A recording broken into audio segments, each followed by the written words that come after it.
En una cazuela amplia ponemos un chorrito de aceite y lo calentamos a fuego fuerte. Cuando esté caliente añadimos unos muslos de pollo. Unos muslos o lo que quieras. Podrías añadir aquí las pechugas o un pollo entero. Troceado, eso sí. La pieza que mejor te venga o la que más te guste. El pollo ya está previamente salpimentado y lo que vamos a hacer con él va a ser sellarlo por fuera, dejándolo crudo en su interior. Para ello, siempre el fuego que esté muy fuerte y pasados un par de minutos volteamos las piezas del pollo para sellarlo por todos sus lados. La piel del pollo a mí me gusta dejársela, porque después hay a quien le gusta encontrarla en el plato, pero a quien no le guste, que la retire y listo. Pero eso sí, hay que decir que le aporta mucho sabor al plato, por eso yo prefiero dejársela y ya si eso se la retiro después, cuando ya está emplatado.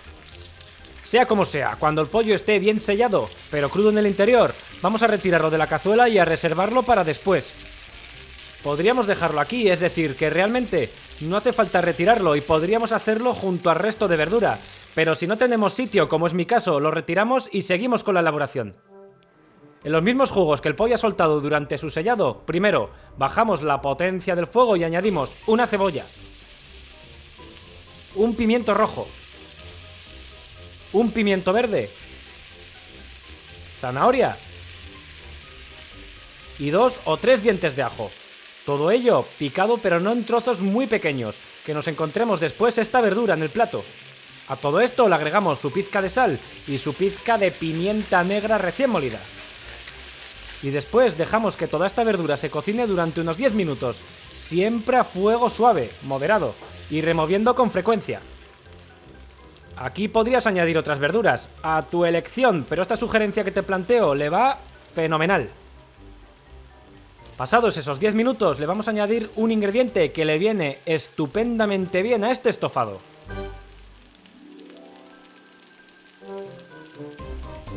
Un puñado de perejil, mucho mejor si es fresco y picado. Le da un toque fresco y de color muy interesante. Lo integramos con el resto de la verdura y dejamos que se cocine un minuto, no hace falta más tiempo. Pasado este tiempo y sin demora agregamos un par de tomates pelados y picados.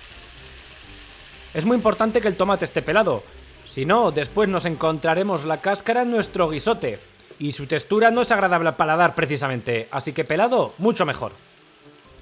Lo integramos con el resto de verduras y nuevamente dejamos que se cocine otros 10 minutos más. Si no tienes tomate natural, pues serviría perfectamente tomate triturado, unos 400 gramos, más que suficiente. Y el proceso de elaboración sería el mismo, dejar cocinar 10 minutos. Pasado todo este tiempo, con el sofrito ya bien avanzado, que ya verás qué color le va a dar después a nuestro estofado, vamos a añadir una cucharada de harina de trigo. Esta harina va a espesar ligeramente nuestra salsa. La integramos y dejamos que se tueste un par de minutos. Todo esto siempre a fuego moderado. De hecho, la temperatura no la hemos tocado desde que hemos comenzado a añadir aquí las verduras.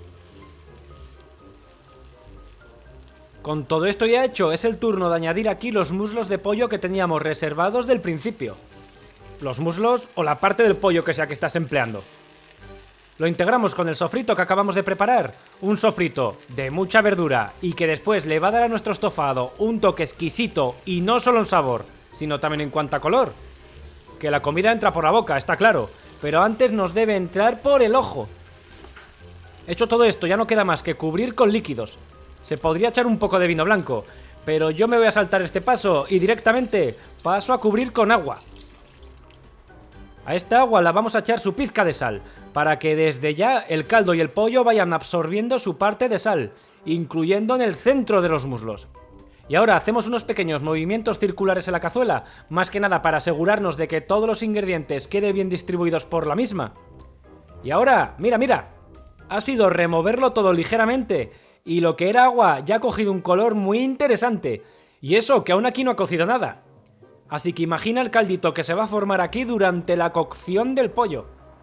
Que hablando de la cocción, vamos a dejar que se cocine a fuego medio durante de 20 a 40 minutos.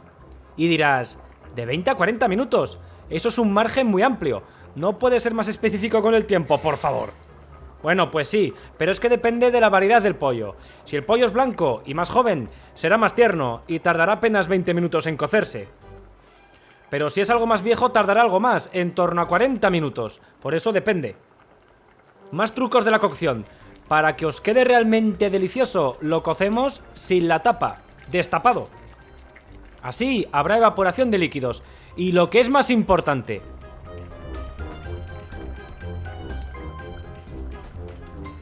habrá concentración de sabores y la salsa también espesará.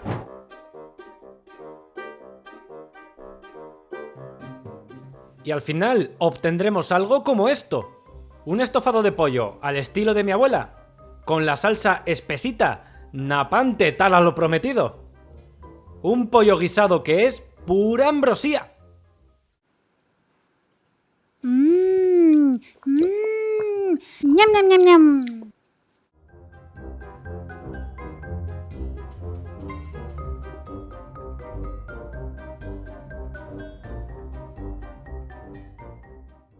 Qué guapo Kaiser, mi gatito. Bueno, este es el pollo guisado de mi abuela. Evidentemente en cada familia hay una receta diferente y un pollo guisado diferente, pero esto pasa con todo. Desde una ensaladilla rusa, que yo creo que es la receta más polémica del mundo, la que más variantes tiene, hasta una paella. En fin, esta es la receta de mi abuela. Yo le pregunté a ella se lo pasó a mi madre la receta y mi madre me la ha dado a mí. Y ahora yo os la doy a vosotros. La verdad que queda fenomenal. Pero bueno, lo dicho, que en cada familia hay una receta diferente. Tema de la piel, que yo ya sé que genera mucha controversia esto. ¿Se la pongo? ¿No se la pongo? A ver, en la piel está la grasa del pollo. Eso lo sabemos todo. Pero también es cierto que donde está la grasa hay sabor. Es decir, que es donde está la gracia. Yo mi recomendación es la siguiente. Cuando lo cozamos, lo hacemos siempre con la piel, que además quitarle la piel al pollo cuando están crudos es un poco coñazo. Siempre con la piel. Y luego al final, cuando ya está hecho, pues cada uno que se quite la piel si quiere en el plato. Con esto ganamos varias cosas. Primero, ya lo he dicho en el vídeo, al que le guste la piel, pues nada, se la encuentra. Si a alguien se la quitamos es que le hacemos la faena. Le gusta, ya no la tiene, como por ejemplo le pasa a mi hermano, a mi sobrino y a un montón de gente. Yo se la quito, ¿eh? Pero bueno, al que le guste ya le hacemos la faena. Otra de las razones que tiene no quitarle la piel es que va a hacer una capa protectora natural a la carne del pollo y luego cuando lo sellemos y cuando lo cozamos, esta capa natural, esta piel, va a hacer que el pollo quede más jugoso, básicamente. Si le quitamos dicha capa, pues evidentemente los jugos van a salir del pollo. Van a salir más cantidad, siempre sale algo, pero va a salir mucha más cantidad. Es otra de las razones. Y la última que se me ocurre ahora es que también, pues bueno, a ver, sí, es grasa, ya lo sabemos, pero el aceite también es, pues es que todo tiene grasa. Y además, ojo, que la grasa es necesaria para nuestro organismo. Lo que pasa que una cantidad relativamente baja. Pero bueno, esto lo dejamos para otro momento. El caso es que la grasa del pollo también le va a dar cierto sabor a nuestro guiso, a la salsa. Y por eso es importante, pues, dejársela. Yo, y ya termino con el tema de la piel, yo recomiendo dejársela, pero al que no, pues que la deje y listo. Y venga, ya para acabar el vídeo, ¿qué parte del pollo se puede utilizar? Pues algo he dicho ya en el vídeo, pero ahora lo desarrollo un pelín más. Los muslos a mí me gustan mucho, son la parte más jugosa del pollo junto con las alitas, ya lo sabemos, las pechugas son un poco más sequitas, pero en definitiva podemos utilizar lo que nos dé la gana. Compramos un pollo entero, lo hacen en la carnicería, nos lo despiezan, nos lo cortan y lo utilizamos entero, tanto pechuga como muslo, y luego a cada comensal le servimos lo que le guste más. Generalmente, sé por experiencia que a la gente le gusta más los muslos, pero bueno, también hay gente que le gusta la pechuga. Venga, y con esto yo ya me despido. Nos vemos en el siguiente vídeo.